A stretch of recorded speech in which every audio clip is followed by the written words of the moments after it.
ऊस फुटता उधळलाली भूपाळी रामपारी दिशादाही उजळल्या आल गोकुळ आपुल्या दारी निर्भेळ आणि सकस चवीच गोकुळ लई भारी। गोकुळ दूध संघाची दर्जेदार दुग्ध उत्पादने गोकुळ दूध, दही, तूप, दूध powder, cooking butter, table butter, paneer, इलायची श्रीखंड, आंबा श्रीखंड, फ्रूट श्रीखंड, ताक आणि लस्सी। गोकुळ दूध आणि दर्जेदार दुग्ध उत्पादने, चव आहे कोल्हापुरी, गोकुळ लई भारी। सिंधुदुर्ग वासियांसाठी अत्यंत महत्त्वाची बातमी। अनेक वर्ष प्रलंबित आंबोली गेळे चौकुळ कबुलातदार प्रश्न अखेर सुटलाय। मंत्रालय इथं मंत्रिमंडळाच्या बैठकीत निर्णय घेण्यात आला अशी माहिती भाजप जिल्हाध्यक्ष राजन तेल यांनी देत मुख्यमंत्री शिंदे, उपमुख्यमंत्री फडणवीस, पालकमंत्री रवींद्र चव्हाण यांचे आभार मानले।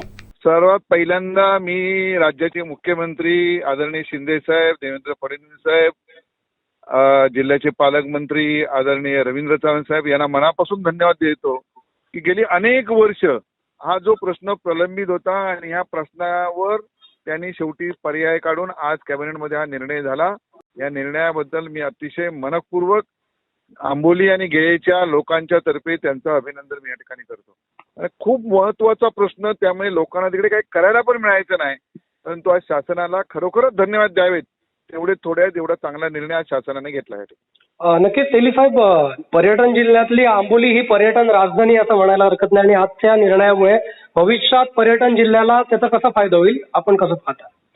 100% की पर्यटनाला फायदा होईलच, कारण काय झालंय की या सगळ्या निर्णयामुळे तिथे पर्यटनाला पण वाव मिळत नव्हता। महाराष्ट्र शासन जागा लागल्यामुळे लोकांना काहीच त्या ठिकाणी करता येत नव्हतं।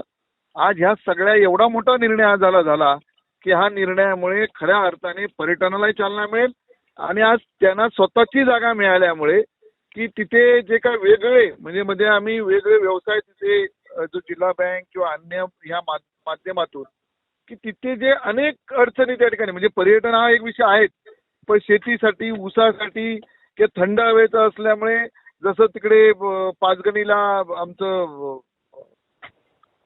जी हे येत आहेत त्याप्रमाणे इकडे सुद्धा आम्ही ह्या ठिकाणी उत्पन्न घेण्याचे प्रयत्न पूर्वी केलेले होते, परंतु या सगळ्या गोष्टीमुळे जागाच त्यांच्याकडे नसल्यामुळे हा निर्णय लागत नव्हता। पण हा निर्णय मार्गी लागल्यामुळे मी मनापासून शासनाला मी या ठिकाणी धन्यवाद देतो।